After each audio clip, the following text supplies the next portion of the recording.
Welcome back to HNK fashions Ravulapalem. ఈరోజు మీకోసం మరో కొత్త డిజైన్ తీసుకొచ్చానండి. యాక్చువల్లీ మనకి ఫ్యాబ్రిక్ నెట్ ఎగ్జాక్ట్ కలర్ దొరకలేదు, అంటే శారీలో బ్లౌజ్ పీస్ వచ్చిన కలర్ దొరకలేదు అనమాట.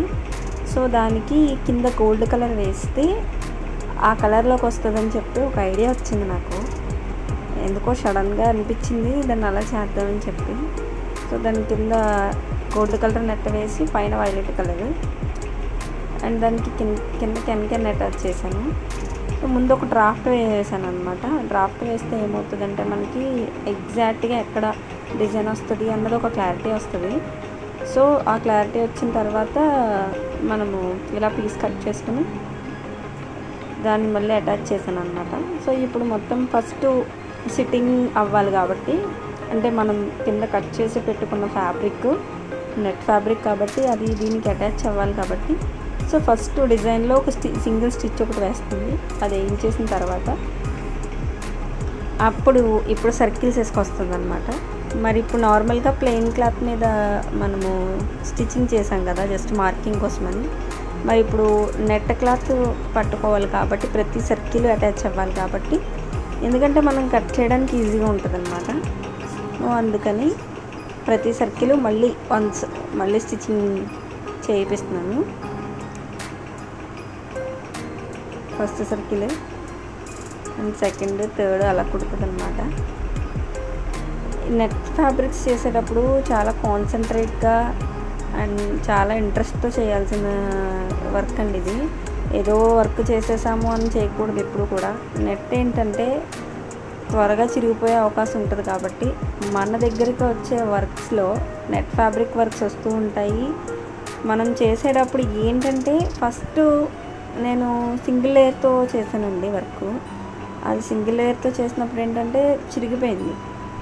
మనం నెట్ కట్ చేసేటప్పుడు చాలా జాగ్రత్తగా కటింగ్ చేయాలి అండ్ స్టిచ్చింగ్ చేసేటప్పుడు కూడా చాలా జాగ్రత్తగా చేయాలి, మళ్ళీ ఖరాబ్ అయిపోతుంది కదా వర్క్. సో ఏంటంటే తర్వాత అనిపించింది డబుల్ లేయర్ చేస్తే బాగుంటుంది కదా, సింగిల్ లేయర్ అయితే మనకి వర్క్ పాడైపోతుంది కదా అని చెప్పి మళ్ళీ డబుల్ లేయర్ వేసి స్టిచ్చింగ్ చేశానండి.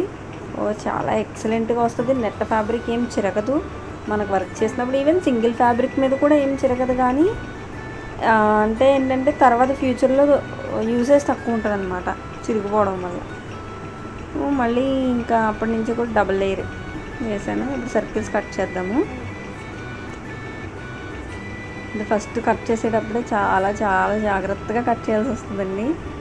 ఏంటంటే నేను ఒక నీడిల్ సహాయంతో అండ్ కట్టర్ సహాయంతో మొత్తం దీన్ని కట్ చేస్తున్నాను అనమాట.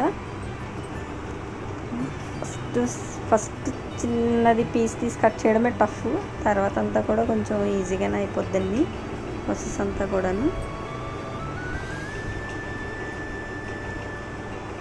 ఫస్ట్ కొంచెం కష్టం అంతే, తర్వాత ఈజీ అయిపోతుంది, చేసేయచ్చు, పర్వాలేదు.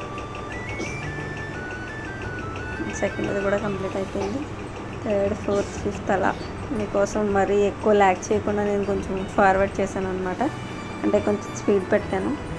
సో అదే అండి ఫినిషింగ్ చూసారా, నెట్ ఎక్కడా కూడా మనకి టీర్ అవ్వడం జరగలేదు. ఫుల్ ఫ్యాబ్రిక్ ఫస్ట్ది కొంచెం కష్టం చేశాను, కానీ సెకండ్ది ఏంటంటే నెట్ ఫ్యాబ్రిక్ పెట్టకుండా ఫస్ట్ సర్కిల్స్ కట్ చేసేసిన తర్వాత చేసేసాను. ఫస్ట్ దానికన్నా సెకండ్ది చాలా ఈజీగా అయిపోయింది, టైం కూడా చాలా తక్కువ పట్టింది అనమాట. ఓవరాల్ లుక్ అయితే అది. Thanks for watching.